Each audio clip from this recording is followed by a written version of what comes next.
কালের আবর্তনে রুমিদের অভ্যুদয় ঘটে। বিভিন্ন ক্ষেত্রে তারা এতই উন্নতি সাধন এবং এত বেশি শক্তি সঞ্চয় করে যে তখন নাবিতীদের শক্তি, সামর্থ্য এবং শৌর্য-বীর্যের কথা রূপকথার মতো কল্পকাহিনীতে পরিণত হয়ে যায়। মাওলানা সাইয়্যেদ সুলাইমান নদভী নিজ গবেষণা, আলোচনা ও গভীর অনুসন্ধানের পর একথা প্রমাণ করেছেন যে গাসসান বংশধর এবং মদিনার আনসার তথা আউস ও খাজরাজ গোত্রের কেউই কাহতানি আরবের অন্তর্ভুক্ত ছিল না, বরং ওই অঞ্চলের মধ্যে নাবিদ বিন ইসমাইল আলাইহিসসালাম এর বংশধরগণের যারা অবশিষ্ট ছিলেন কেবল তাদেরই অবস্থান আরব ভূমিতে ছিল। মক্কা নগরীর পূর্ণভূমিতেই কায়দার বিন ইসমাইল আলাইহিসসালামের বংশ বৃদ্ধি হয় এবং কালক্রমে তারা সেখানে প্রগতির স্বর্ণশিখরে আরোহণ করে। অতঃপর কালের আবর্তনে একসময় তারা অখ্যাত হয়ে পড়ে। অতঃপর সেই স্থলে আদনান এবং তার সন্তানাদির অভ্যুদয় ঘটে। আরবের আদনানীগণের বংশ পরম্পরা সূত্র বিশুদ্ধভাবে এ পর্যন্তই জানা যায়। আদনান হচ্ছে রাসূল সাল্লাল্লাহু আলাইহি ওয়াসাল্লাম এর বংশতালিকায় ২১তম ঊর্ধ্বতন পুরুষ।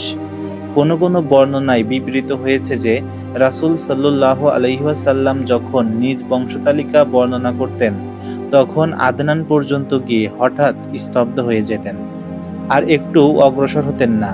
তিনি বলতেন, বংশাবলী সম্পর্কে বিশেষজ্ঞরা ভুল বলেছেন। কিন্তু আলিমদের মধ্যে এক দলের অভিমত হচ্ছে আদনান হতে আরও উপরে বংশ পরম্পরা সূত্র বর্ণনা করা যেতে পারে। রাসূল সাল্লাল্লাহু আলাইহি ওয়াসাল্লাম উক্ত বর্ণনাকে দুর্বল বলে আখ্যায়িত করেছেন। আলিমগণের অনুসন্ধান অনুযায়ী আদনান এবং ইব্রাহিম আলাইহিসসালামের মধ্যবর্তী স্থানে দীর্ঘ ৪০টি সিঁড়ির ব্যবধান বিদ্যমান রয়েছে। যাই হোক, মাআদের সন্তান নাজার সম্পর্কে বলা হয়েছে তিনি ছাড়া মাআদের অন্য কোনো সন্তান ছিল না, কিন্তু এ নাজার থেকেই আবার কয়েকটি গোত্র অস্তিত্ব লাভ করেছে। প্রকৃতপক্ষে নাজারের ছিল ৪টি সন্তান এবং প্রত্যেক সন্তান থেকেই একটি গোত্রের গোড়াপত্তন হয়েছিল।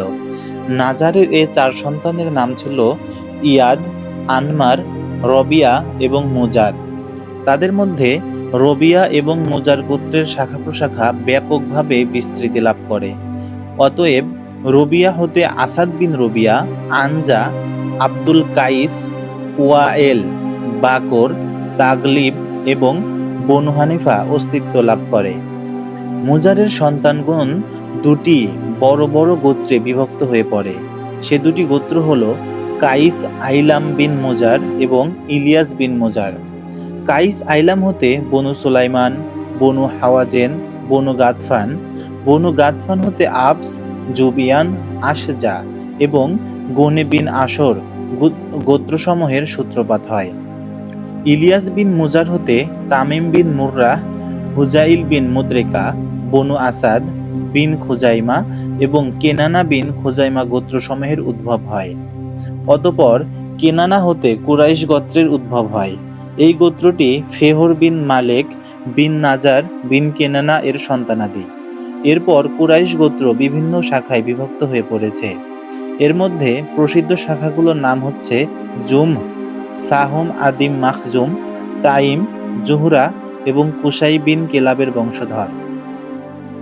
অর্থাৎ আব্দুদ্দার, আসাদ বিন আব্দুল উজ্জা এবং আবদে মানাফ এ গোত্রই ছিল কুসাইয়ের সন্তান। তাদের মধ্যে আবদে মানাফের ছিল ৪ পুত্র এবং ৪ পুত্র থেকে সৃষ্টি হয় ৪টি গোত্রের, অর্থাৎ আবদে শামস, নওফাল, মুত্তালেব এবং হাশেম। উক্ত হাশেম গোত্র থেকেই আল্লাহ তাআলা আমাদের প্রাণাধিক প্রিয় নবী মুহাম্মদ সাল্লাল্লাহু আলাইহি ওয়াসাল্লামকে নবী ও রাসূল হিসেবে মনোনীত করেন। রাসূল সাল্লাল্লাহু আলাইহি ওয়াসাল্লাম বলেছেন, আল্লাহ তাআলা ইব্রাহিম আলাইহিসসালামের সন্তানাদির মধ্য থেকে ইসমাইল আলাইহিসসালাম এবং ইসমাইল আলাইহিসসালামের সন্তানাদির মধ্য থেকে বনু হাশেমকে এবং বনু হাশেম থেকে আমাকে মনোনীত করেন। ইবনে আব্বাস রাদিয়াল্লাহু তাআলা আনহু থেকে বর্ণিত, তিনি বলেন, রাসূল সাল্লাল্লাহু আলাইহি ওয়াসাল্লাম বলেছেন, আল্লাহ তাআলা মানুষকে সৃষ্টি করেন এবং আমাকে সর্বোত্তম দলভুক্ত করেন। অতঃপর গোত্রসমূহ নির্বাচন করা হয় এবং এক্ষেত্রে আমাকে সর্বোত্তম গোত্রের মধ্যে শামিল করা হয়। অবশেষে পারিবারিক মর্যাদার প্রতি দৃষ্টি দেয়া হয় এবং এক্ষেত্রেও আমাকে অত্যন্ত মর্যাদাশীল পরিবারের অন্তর্ভুক্ত করা হয়। অতএব আমি আমার ব্যক্তিসত্তাই যেমন উত্তম, বংশমর্যাদার ব্যাপারেও তেমনি উৎকৃষ্ট। যাই হোক, আদনানের বংশধর যখন অধিক মাত্রায় বৃদ্ধি পেতে থাকে, তখন তারা জীবিকার অন্বেষণে আরব ভূখণ্ডের বিভিন্ন অঞ্চলে ছড়িয়ে পড়ে। এই প্রেক্ষিতে আব্দুল কাইস গোত্র বকর বিন ওয়াইলের কয়েকটি শাখা এবং বনু তামিমের বংশধর বাহরাইন অভিমুখে যাত্রা করে এবং সেখানে বসতি স্থাপন করে। বনু হানিফা বিন সরাব বিন আলী বিন বকর গোত্র ইয়ামামা অভিমুখে গমন করে এবং তার কেন্দ্রস্থল হিজর নামক স্থানে বসতি স্থাপন করে। বকর বিন ওয়াইল গোত্রের অবশিষ্ট শাখাগুলো ইয়ামামা থেকে বাহরাইন, সাহেলে কাজেমা, খালিজ, সওয়াদে ইরাক, উবুল্লা এবং হিত অবধি অঞ্চলে বসতি স্থাপন করে। বনু তাগাল গোত্র ফোরাত উপদ্বীপ অঞ্চলে বসতি স্থাপন করে। অবশ্য তাদের কোনো কোনো শাখা বনু বকরের সাথেও বসবাস করতে থাকে। এদিকে বনু তামিম গোত্র বসরার প্রত্যন্ত অঞ্চলকে বসবাসের জন্য উপযুক্ত ভূমি হিসেবে মনোনীত করেন। বনু সুলাইম গোত্র মদিনার নিকটবর্তী স্থানে বসতি স্থাপন করে। তাদের আবাস ছিল ওয়াদিউল কোরা হতে আরম্ভ করে খাইবার এবং মদিনার পূর্ব দিক দিয়ে অগ্রসর হয়ে হাররায়ে বনু সোলাইমের সাথে মিলিত দু পাহাড় পর্যন্ত বিস্তৃত। বনু সাকিব তায়েফে বসতি স্থাপন করে এবং বনু হাওয়াজেন মক্কার পূর্ব দিকে অবস্থিত ওয়াদিয়ে আউতাস নামক স্থানের আশেপাশে বসবাস করতে থাকে। তাদের আবাসস্থল ছিল মক্কা বসরা মহাসড়কের পাশে। বনু আসাদ তার বসতি স্থাপন করে তাইমার পূর্বে ও কুফার পশ্চিমে। তাদের ও তাইমার মধ্যভাগে বনু তাই গোত্রের এক বহুতার পরিবারের আবাদ ছিল। বনু আসাদের কর্ষিত ভূমি এবং কুফার মধ্যকার পথের দূরত্ব ছিল 5 দিনের দূরত্বের সমান। বনু জুবিয়ান গোত্র বসতি স্থাপন ও আবাদ করত তাইমার নিকটে হাওয়ানের আশেপাশে। বনু কেনানা গোত্রের লোকজন থেকে যায় তিহামায়। তাদের মধ্য থেকে কুরাইশগণ বসতি স্থাপন করে মক্কা এবং তার পার্শ্ববর্তী অঞ্চলসমূহে। এসব লোক ছিল বিচ্ছিন্ন ধ্যান ধারণার অধিকারী। তাদের মধ্যে কোনো নিয়ম শৃঙ্খলা ছিল না। এভাবেই তাদের জীবনধারা চলে আসছিল। অতঃপর কুসাই বিন কেলাব নামক এক ব্যক্তি তাদের নেতৃত্ব গ্রহণ করে। সঠিকভাবে পরিচালনার মাধ্যমে তাদেরকে প্রচলিত অর্থে মর্যাদা ও সম্মানের আসনে উন্নীত করে এবং ঐশ্বর্যশালী ও অন্যদের উপর বিজয়ী গোত্রে পরিণত করে। সমসাময়িককালে আরবের বিভিন্ন রাজ্য ও প্রশাসনিক অবস্থা। ইসলাম প্রচারের প্রারম্ভিককালে আরবের বিভিন্ন রাজ্য ও রাজনৈতিক অবস্থা, নেতৃত্ব, সম্প্রদায়, ধর্ম ইত্যাদি বিষয়ে আলোচনা করার বিশেষ প্রয়োজনের প্রেক্ষিতে উক্ত বিষয়াদি সম্পর্কিত একটি সংক্ষিপ্ত আলোচনা সন্নিবেশিত হল। এর মাধ্যমে প্রাক ইসলাম ও ইসলাম পরবর্তী আরবের বিভিন্ন অবস্থা সম্পর্কে সহজেই ধারণা লাভ করা সম্ভব হবে। আরব উপদ্বীপে যে সময় ইসলাম নামক সূর্যের দীপ্তিময় শিখার বিকাশ ক্রমে ক্রমে সূচিত হয়ে উঠতে লাগল, তখন দু ধরনের রাজ্য ও শাসন ব্যবস্থা প্রচলিত ছিল। এর মধ্যে এক ধরনের ছিল মুকুটধারী সম্রাট, যিনি প্রকৃতপক্ষে সম্পূর্ণ স্বাধীন বা মুক্ত ছিলেন না। অন্য প্রকার ছিল গোত্রীয় প্রধানগণ।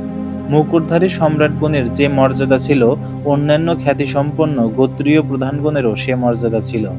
তবে সম্রাটগণ থেকে তাদের যে বৈশিষ্ট্য ছিল তা হলো, তারা ছিলেন অধিকাংশ ক্ষেত্রেই স্বাধীন।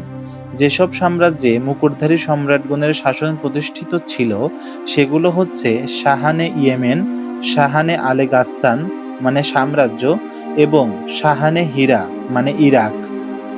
অবশিষ্ট অন্যান্য সকল ক্ষেত্রেই ছিল গোত্রীয় প্রধানের শাসন। তারা ছিলেন মুকুটহীন রাজা। ইয়েমেন সাম্রাজ্য। আরবে আরেবার অন্তর্ভুক্ত যে সকল সম্প্রদায় প্রাচীনতম ইয়েমেনি সম্প্রদায় হিসেবে চিহ্নিত ছিল তারাই ছিল সাবা সম্প্রদায়ভুক্ত। প্রাচীন উর মানে ইরাক ভূখণ্ডের অনেক পুরাতন ধ্বংসপ্রাপ্ত শহরের ধ্বংসস্তূপ থেকে যেসব তথ্য প্রমাণাদি উদ্ধার করা সম্ভব হয়েছে তাতে খ্রিস্টপূর্ব 2500 বছর পূর্বের সম্প্রদায়ের কথা উল্লেখিত হয়েছে।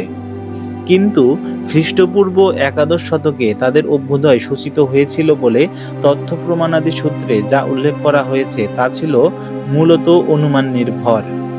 গবেষণালব্ধ তথ্যাদির ভিত্তিতে তাদের জীবনযাত্রা সম্পর্কে যে ধারণা লাভ করা গেছে তা হচ্ছে মোকাররব সাবা। খ্রিস্টপূর্ব 650 অব্দ হতে তাদের যুগ শুরু হয়। সে সময়কালে শাহানে সাবার মর্যাদাসূচক উপাধি ছিল মুকাররবে সাবা।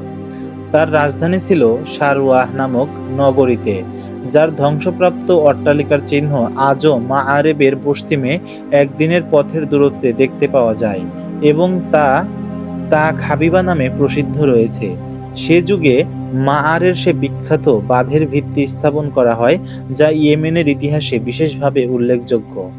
কথিত আছে, সে যুগে সাবা সাম্রাজ্যের এত বেশি বিস্তৃতি ঘটেছিল যে তারা আরবের অভ্যন্তরে এবং বাইরের বিভিন্ন স্থানে নতুন নতুন আবাস, শহর ও নগর গড়ে তুলেছিল। সাবা রাজ্য খ্রিস্টপূর্ব 650 অব্দ থেকে 715 অব্দ পর্যন্ত সময়কালে সাবা সম্রাটগণ মোকাররব উপাধি পরিত্যাগ করে রাজাবাদ শাহ সম্মানসূচক উপাধি গ্রহণ করে এবং সাওয়ারের পরিবর্তে মাআরেবকে সাম্রাজ্যের রাজধানী ঘোষণা দেয়।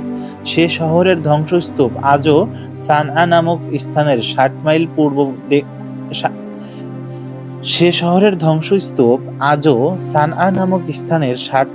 পূর্বে দেখতে পাওয়া যায়। সাবার পতন যুগ খ্রিস্টপূর্ব 115 থেকে 300 অব্দ পর্যন্ত সময়ে সাবা রাষ্ট্রের উপর হিমআর গোত্র প্রাধান্য লাভ করে।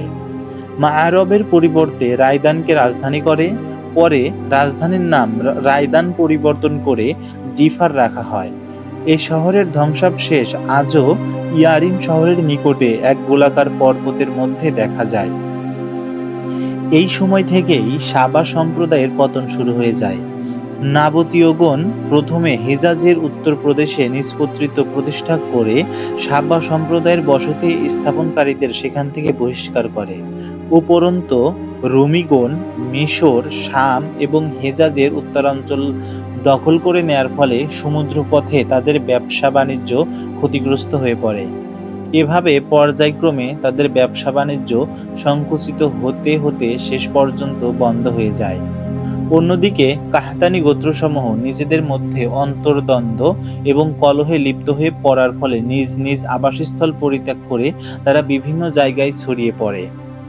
স্বাধীনতার বিলুপ্তি 300 খ্রিস্টাব্দের পর থেকে ইসলামের আবির্ভাব পর্যন্ত সময়কালে ইয়েমেনের মধ্যে অব্যাহতভাবে অস্থিরতা ও বিশৃঙ্খলা ঘটতে থাকে। একের পর এক বহু বিপ্লব, প্রতিবিপ্লব ও গৃহযুদ্ধ সংঘটিত হয়ে থাকে। এর ফলে বহিঃশক্তির হস্তক্ষেপের অবাঞ্ছিত সুযোগ সৃষ্টি হয়ে যায়। এমনকি এক সময় এমন এক অবস্থা সৃষ্টি হয় যার ফলশ্রুতিতে ইয়েমেনের স্বাধীনতা বিলুপ্ত হয়ে যায়। অন্যদিকে সে যুগেই রুমিগণ আদন দ্বীপে সৈন্য সমাবেশ ঘটিয়ে ইয়েমেনের উপর আধিপত্য বিস্তার করে। অতঃপর হিমআর ও হামদানের পারস্পরিক আত্মকলহের সুযোগ নিয়ে হাবশিগণ রুমি গোত্রের সহায়তায় তাদের উপর কর্তৃত্ব প্রতিষ্ঠা করে। হাবশিগণের এ দখলদারিত্ব 340 থেকে 478 খ্রিস্টাব্দ পর্যন্ত স্থায়ী থাকে। এ সময়ের পর ইয়েমেনের স্বাধীনতা এক ধরনের পুনঃপ্রতিষ্ঠা হয়ে যায়। কিন্তু মাআরেবের মশহুর বাঁধে শুরু হলো ফাটল। সে ফাটল ক্রমে বৃদ্ধি পেতে পেতে অবশেষে 450 অথবা 451 ঈসাই সালে বাঁধটি পুরোপুরি ভেঙে যায়। এই বাঁধের ভাঙনের ফলে ভয়াবহ প্লাবনের সৃষ্টি হয়, যার উল্লেখ কোরআন মাজিদে সূরা সাবায়ে সাইলে আরেম নামে উল্লেখ করা হয়েছে। এই ভয়াবহ প্লাবনের ফলে গ্রামের পর গ্রাম তলিয়ে যায় এবং বহু গোত্র বিভিন্ন দিকে ছড়িয়ে ছিটিয়ে বিক্ষিপ্ত হয়ে পড়ে।